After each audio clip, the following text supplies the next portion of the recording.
जितने तरह के सेक्शंस यूज़ किए जा सकते हैं यूज़ करके एक सेक्शंस को अगर खारिज कर दिया जाता है कोर्ट के द्वारा, उस सेक्शंस को बाद में फिर से रीअप्लाई करके फिर से वही ट्रायल चलते हैं, वही सारी चीज़ें चलती है।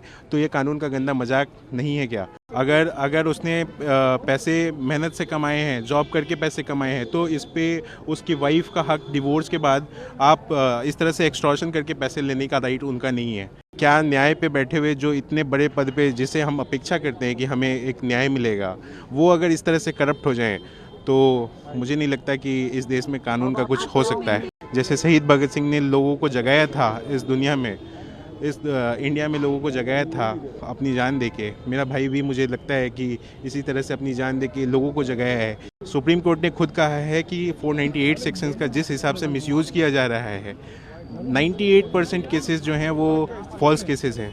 तो आप ये समझ सकते हो, अगर सुप्रीम कोर्ट का डाटा अगर आप देखोगे तो उससे ये पता चल जाएगा आपको कि क्या इंडिया में हो रहा है।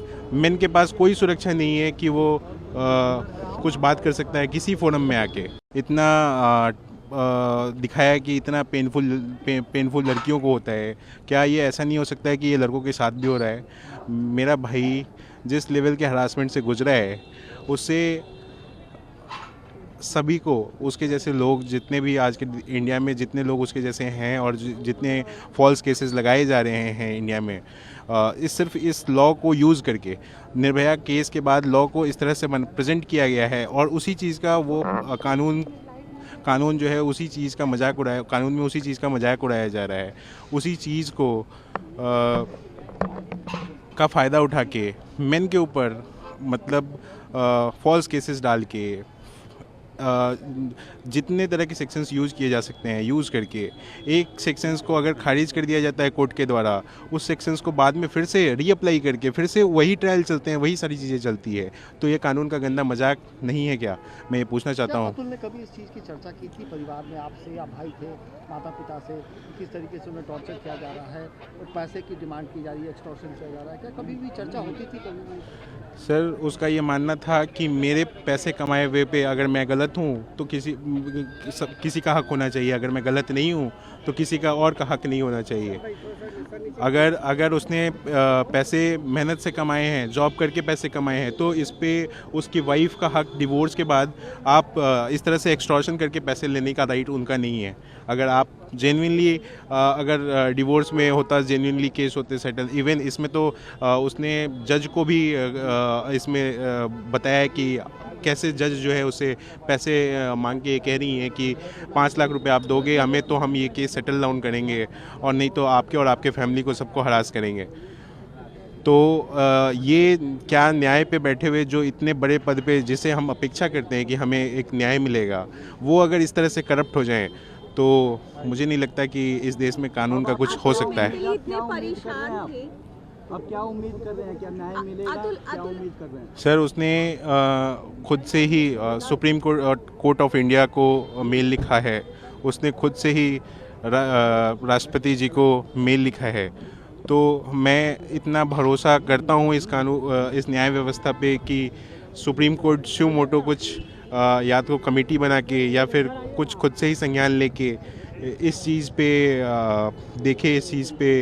देखे कि वो क्या कर सकती हैं हमारे लिए और क्या नहीं कर सकती है। आप मीडिया लोगों का हमें सपोर्ट चाहिए होगा इसके लिए, क्योंकि जैसे शहीद भगत सिंह ने लोगों को जगाया था इस दुनिया में, इस इंडिया में लोगों को जगाया था अपनी जान देके। मेरा भाई भी मुझे लगता है कि इसी तरह से अपनी जान देके लोगों को जगाया है कि जिस तरह से इस देश में, इवन आपको अगर डाटा पता नहीं हो तो मैं बता देता हूँ, सुप्रीम कोर्ट ने खुद कहा है कि 498 सेक्शंस का जिस हिसाब से मिसयूज़ किया जा रहा है, 98% केसेस जो हैं वो फॉल्स केसेस हैं। तो आप ये समझ सकते हो, अगर सुप्रीम कोर्ट का डाटा अगर आप देखोगे तो उससे ये पता चल जाएगा आपको कि क्या इंडिया में हो रहा है। मेन के पास कोई सुरक्षा नहीं है कि वो कुछ बात कर सकता है किसी फोरम में आके। किसी फोरम में उसके पास कोई सेक्शंस नहीं है हमारे पास कि हम बता सकें लोगों को कि हमारे साथ क्या हो रहा है। बच्चे के कस्टडी को लेकर क्या आप लोग लीगल बैटल लड़िएगा? क्या आप लोग मांगेगा कि बच्चे? सर, मेरे भाई ने सुसाइडल नोट और सारी चीज़ों में, उसमें व्हाट्सएप के जो चैट्स हैं, उसमें उसने डिमांड किया था कि उसे बच्चे को दिखाया जाए वीडियो कॉल पे कम से कम 1-2 बार वीक में या समथिंग, जब वो डिवोर्स केस चल रहा था। बट बहुत रिक्वेस्ट करने के बाद भी उसे कभी वीडियो कॉल पे चैट नहीं करवाया गया, कभी दिखाया नहीं गया। इसका भी उसने चैट प्रूफ लगाया है अपने जो भी उसने डॉक्यूमेंट्स भेजे हैं।